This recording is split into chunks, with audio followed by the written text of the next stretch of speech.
We're looking today at the justification, or at least some of the justifications for coaching. My argument is that coaching is quite simply essential.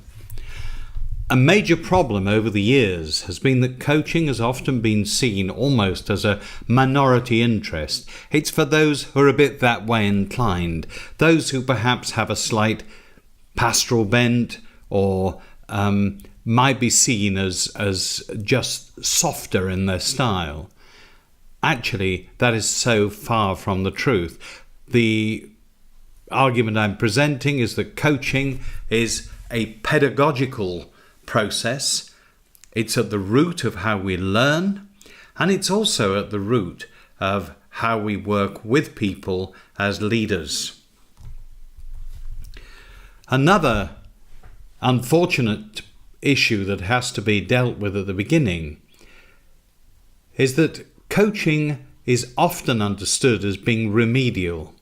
It's available to those with problems or even perhaps new to a particular role, like a new phase leader or a newly qualified teacher or even a new head teacher.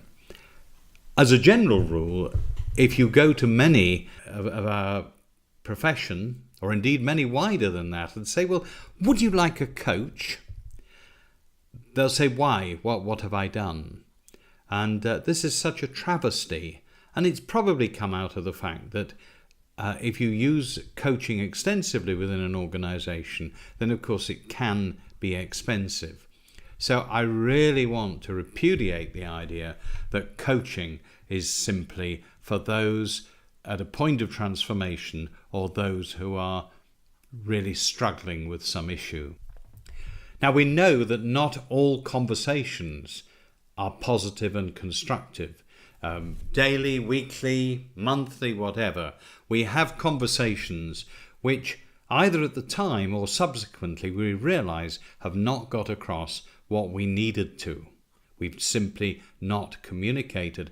Even more than that, sometimes the words are not the only thing that's being communicated, and what seems to be innocuous to us, we find has actually caused difficulty and offence to others. Coaching, however, uses the best that conversations can offer. It's not an alien approach. It's at the heart of it, it's actually making our communication more effective and stronger, not only in our professional context, but with our children, with our partners, in a social area, whatever. It enhances that ability to speak and communicate effectively. Pause here and put down some of the ways that you might use a coaching approach. You'll find a copy of this in the materials that have been sent with session 1.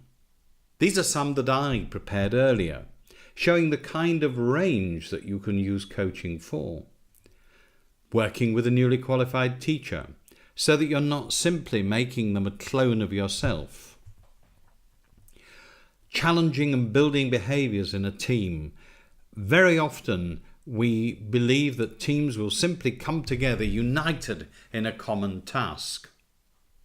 Often that's not the case, and we need to have offline coaching conversations with people in order to build the effectiveness of a team, dealing with the person who sits back and doesn't contribute.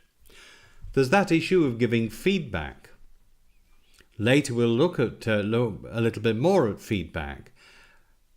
But if we have to give negative feedback, then frequently it doesn't strike home and doesn't achieve the effects that we'd like because the person's defences are up. It's one of the most powerful CPD tools there is. Some years ago I was working with Professor Dylan William at the Institute of Education, and he did research and he found that the shelf life, the time that the information lasts of most professional development days can be as short as 2 days. Not a great return for money spent, and equally not a very transformative experience. It can be used to support well-being. Schools are stressful places. They move along at an accelerated rate. And a coaching conversation, formal coaching, can both deal with enhancing well-being. We can use coaching to build autonomy and confidence. As we coach, we can challenge people's often deficient views of themselves and their own ability. One of the things I've loved in my role as program leader on an MA has been seeing people who thought they couldn't possibly write an assignment, finding that they were building those strengths and confidences and skills and ending up able to do so. Having that difficult and probably overdue conversation. Very often when we have challenging colleagues that we're responsible for or even work with, we often sidestep that need to confront behaviour, to challenge some viewpoint. And again, coaching can be a very powerful and effective way of doing this in such that we achieve some level of change and at the same time don't precipitate sort of open warfare. Enhancing performance, we will again be looking at that, but coaching can help people look at how they develop incrementally, maybe classroom teaching, maybe leadership, whatever it may be, can actually help them identify areas to work on. Supporting change. Often the model of change we use is the declaration, the presentation. It can sometimes be like the battlefield speech of Henry V, and nothing changes because people are sometimes apprehensive of the change. They may hear the words saying that the change is going to take place and hear that their own contribution has been inadequate. Sometimes they just want that opportunity to work out the implications. Change, where coaching is used in the middle of it, is very much enhanced. Career development, I think that's self-evident. Interviewing techniques, yes, of course we can develop our questioning skills so that we become much more effective as interviewers. And coming right round to the raison d'etre of why we work in schools, working with children and students, being able to support them, not only in terms of their developmental angst, their pastoral problems, but also as an effective, powerful means of enhancing their learning. So I'm sure you've got many of these and you may well have some others too.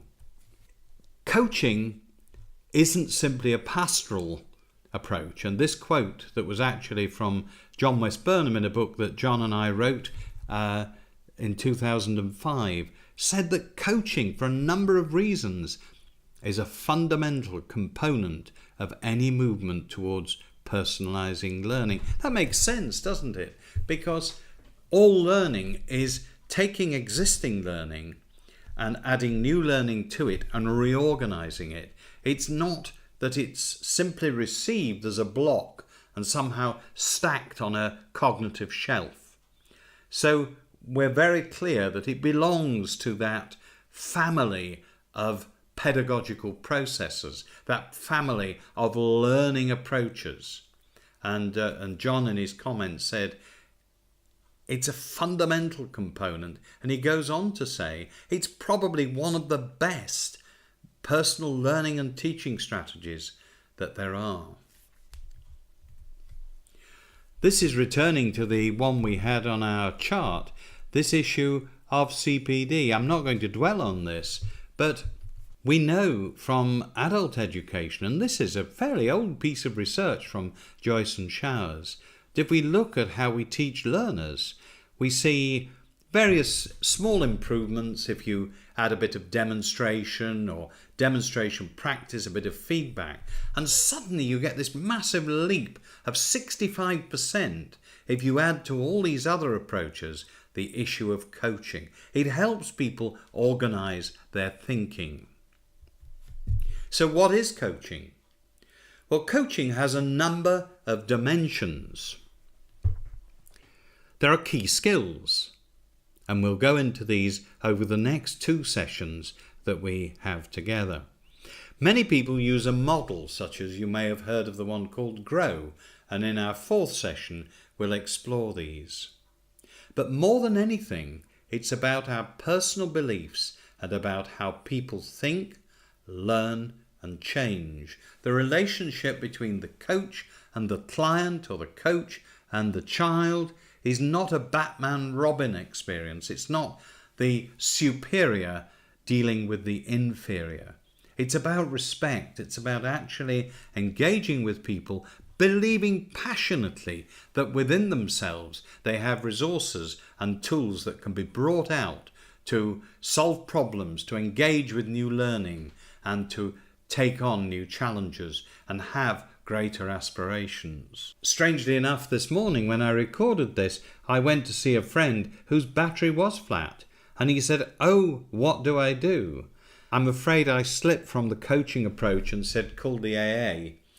But you see, when a car is jump-started, there's a connection, energy flows, performance is enhanced, and a new journey is started or an old one resumed. The coach is like that mechanic jump-starting a stalled or failed engine where there's a lack of forward motion.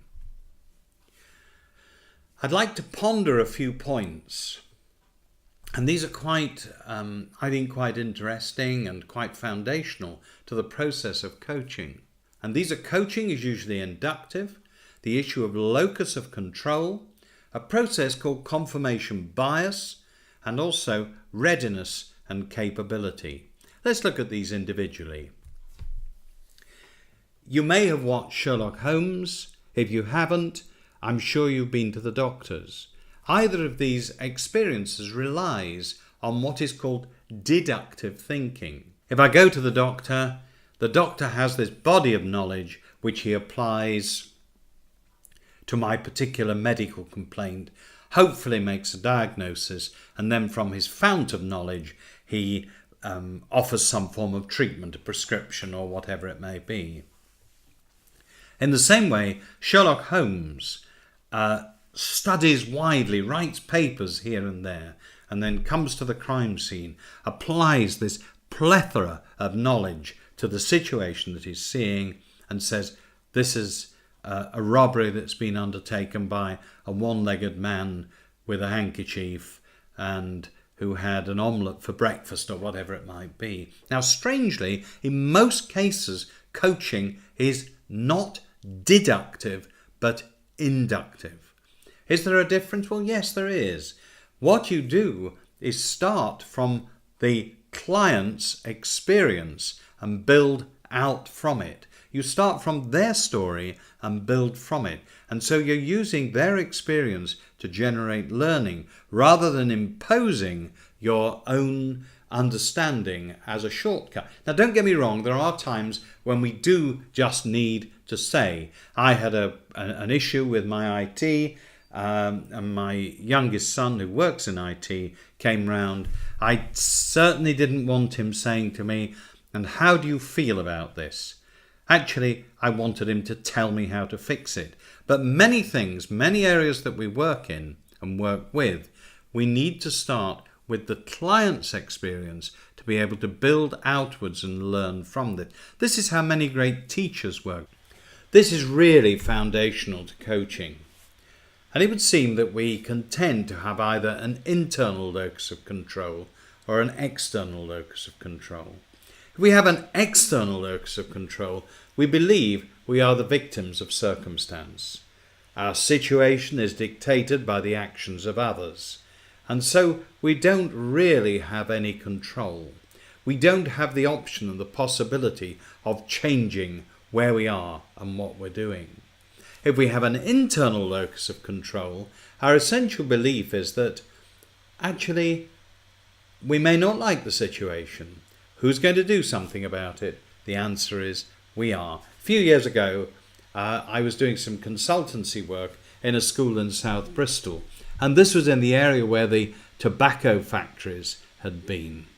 And the school there was gripped by having an external locus of control. They knew how to improve the school. It involved coaches. What they needed to do, so they thought, was simply to get rid of all their pupils and get a new lot in. Well, of course, life's not like that. And in terms of coaching, it's as we move the person to having an internal locus of control, to take responsibility, to actually initiate changes and transformation, that coaching can take place. The next one is confirmation bias. I have to admit here to being a Paul Simon fan, and he recorded a song called The Boxer. And there's a lovely line in that: a man hears what he wants to hear and disregards the rest. And actually this is how human beings are set up. They are deeply conservative, not in a political sense. And some years ago, the experiment was done involving John Kerry and also Bush in a presidential campaign. I'm not going to go into it in detail, because you've got a paper that explores this and explains it. But we need to recognize that when we're dealing with people, they will take an entrenched line. They will stop. They will become resistant. And sometimes if you tell people something, imagine going in and giving feedback to somebody on classroom practice. And you've said it, you've nailed it, you've absolutely made it clear. And then you go and look again and it's just been like water off a duck's back. Have a look at that issue on confirmation bias. It's fascinating, and so many things become clear, ranging from classroom feedback to why people doggedly support a failing football team. I want to show you this one. It's a readiness thing called the Readiness Capability Grid. And once again, in your pack, you have an example of this which you can print off.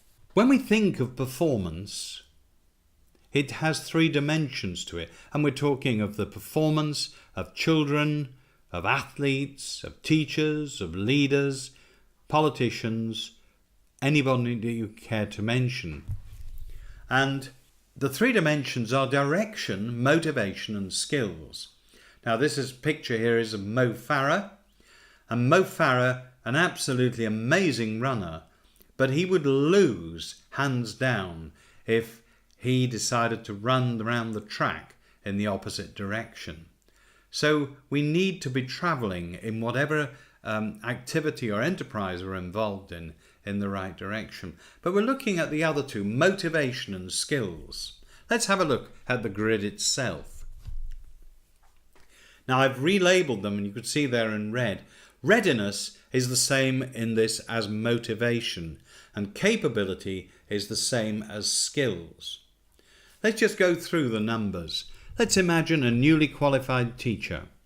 Their motivation's very high. This is at point 2. Their motivation's very high. They're raring to go, but as yet they haven't got many skills. They need to build the experience in order to move forward and become a consummate professional. The ones are the people whose motivation's very high, as also are their skills. And these are people who are our star performers. The 3s are people whose skills are still high, but their motivation has dropped off for some reason. It could be maybe they don't like their line manager, maybe they've had a bad experience at work, maybe over time they become cynical, it might be a health issue or a personal issue. The problem with them is they're very skilled still, but simply their motivation has gone, and they're usually very cynical, and they can become quite a destructive influence if they're not dealt with. And 4 are the person whose motivation is low, and also their skills are deficient as well. My friend John West Burnham commented on these people as being the walking dead. Now, this isn't a static model, it's dynamic. And the 2 can become a 1, but equally the 2 can have a bad experience in their first term of teaching or first year of teaching and drop to a 4 and leave the profession. And that's quite a serious issue at the present time. Similarly, a 1 can become tired or begin to lose skills and drop down to a 3. And in this rapid, fast-moving profession that we're in, then very soon, if you're a 3, you'll become a 4 because everything's moved on. Now, an interesting thing about this is there's a horizontal line between 2 and 4, 1 and 3. Most professional development in schools is aimed at assuming people are in the 1s and 2s. It assumes that they are motivated, and we've simply got to expose them to the learning and the skills and information that they need. But of course the reality is not like that, because if you have colleagues or children who are in 3 and 4, it's a bit like filling your car up with the fuel cap still in place. The information, the learning, the knowledge is just simply not going in. So here's an interesting point, that when we engage in coaching, it's useful to work with a grid like this and say, well, what am I doing with this child? What am I doing with this colleague? What are their needs? Are their needs popped up to keep abreast of things, or are we actually working around that more problematic and complex area of motivation? So coaching, well, it can help sort out tangled thinking. It can help people feel motivated. It can change the way that they see a situation. It can help people learn effectively. It can help secure an appropriate emotional state. And I'm going to talk more about that on session 2. It can enhance creativity. It can support personal and organisational change. This is Daniel Goleman. If you read anything on emotional intelligence, you'll have come across him, a Harvard-based psychologist. And I love this quote. It said, "Coaching's surprisingly positive emotional impact stems largely from the establishment of empathy and rapport." And we're going to be looking at that the next time. At its heart, it communicates a belief in the individual's potential and an expectation that they can do their best. The tacit message is, I believe in you and I'm investing in you. People feel cared for and motivated. During the years I've been doing coaching, I've only ever refused to coach one person. And the reason was that this was a school principal whose approach to education encapsulated virtually everything I didn't believe in. His values were totally different, and because I didn't respect him, it was inappropriate of me to coach him, because that would have shown itself very quickly. Well, that's the end of our first presentation. If you go back to the task sheet, you'll see there some activities that will take forward the learning from session 1 of our Coaching for Excellence program. Thank you very much.